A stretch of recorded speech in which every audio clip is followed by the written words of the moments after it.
अपनी इस विशेष प्रस्तुति में हम आपको संसदीय आचरण के उन मान बिंदुओं से रूबरू कराएंगे जिन्हें जानना न सिर्फ चुने हुए जनप्रतिनिधियों के लिए आवश्यक है, बल्कि देश के हर नागरिक को भी इन्हें जरूर जानना चाहिए।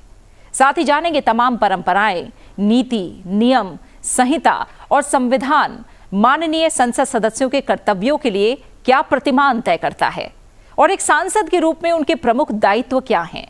सांसद किसी विधेयक पर चर्चा में भाग लेते हैं और सरकारी विधेयक में संशोधन का सुझाव देते हैं। अलग से कोई भी सांसद जो मंत्री नहीं है, वो भी निजी सदस्यों के विधेयक यानी प्राइवेट मेंबर्स बिल के माध्यम से सरकार को विधायी परिवर्तन का प्रस्ताव दे सकते हैं। सांसद संविधान की मूल संरचना के अधीन देश के संविधान में संशोधन करने के लिए भी मतदान करते हैं।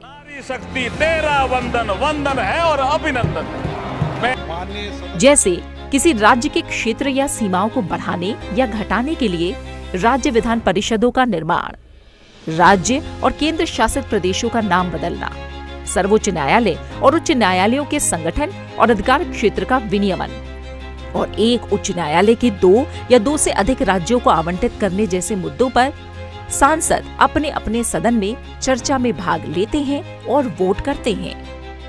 राष्ट्रपति और उपराष्ट्रपति पर महाभियोग चलाने, उच्च न्यायालय या उच्चतम न्यायालय के न्यायाधीशों को पद से हटाने की प्रक्रिया में भी हर एक सांसद की भूमिका महत्वपूर्ण होती है।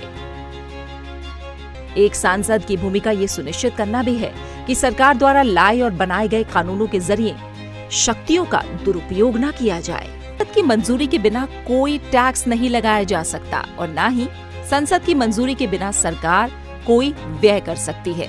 इसलिए बजट संसद में पेश किया जाता है।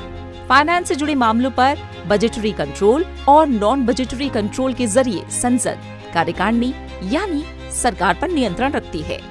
वहीं रिप्रेजेंटेटिव रिस्पॉन्सिबिलिटी यानी एक प्रतिनिधि जिम्मेदारी के तौर पर हर सांसद अपने निर्वाचन क्षेत्र की आवाज बनता है।